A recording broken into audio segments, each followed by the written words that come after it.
Soyons saints, en partenariat avec Magnificat. En ce 15 octobre, nous souhaitons une joyeuse fête à toutes les Thérèse et les Madeleines.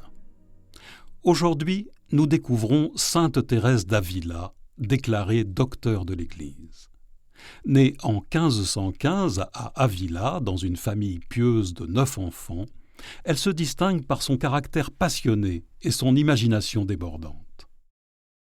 Intrépide, elle n'hésite pas à 7 ans, nourrie par ses lectures de vie de saints, à partir à la rencontre des morts, persécuteurs des chrétiens, pour devenir martyr. Rattrapée, elle est sévèrement punie. Peu importe, elle décide de devenir ermite, se déguise en religieuse et force toutes ses cousines à faire de même. Adolescente, ses lectures pieuses sont oubliées au profit de lectures frivoles. Thérèse est belle, elle le sait. Elle cherche à séduire, s'habille à la dernière mode, dépense beaucoup.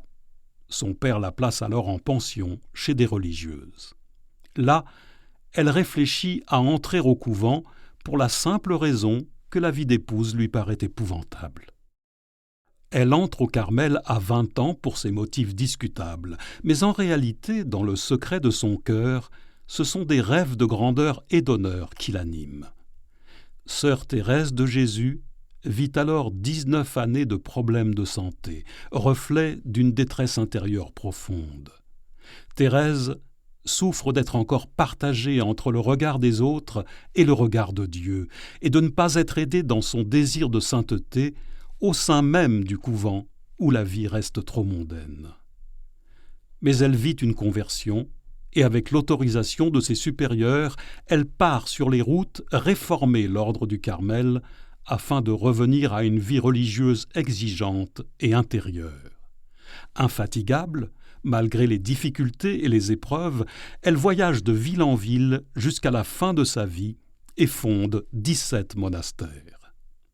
Réputée pour ses ouvrages sur l'intériorité, les textes de Thérèse sont toujours la référence sur l'oraison. Nous pouvons aujourd'hui prier avec les mots de Sainte Thérèse d'Avila « Que rien ne te trouble, Dieu seul suffit ».